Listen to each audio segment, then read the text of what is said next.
Guys, നമുക്ക് ഇന്ന് നമ്മുടെ റോബിക്കുട്ടനെ ശല്യം ചെയ്യാം. എന്താണ്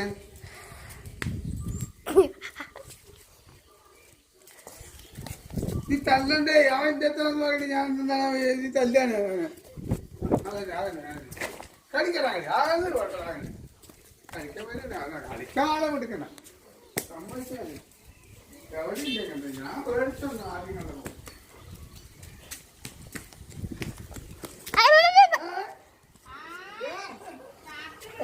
കളിക്കാന് ഇവിടെ കളിക്കുമ്പോ കാർത്തേനെ കാണിക്കാൻ ഞാൻ പുറം വിളിക്കണം.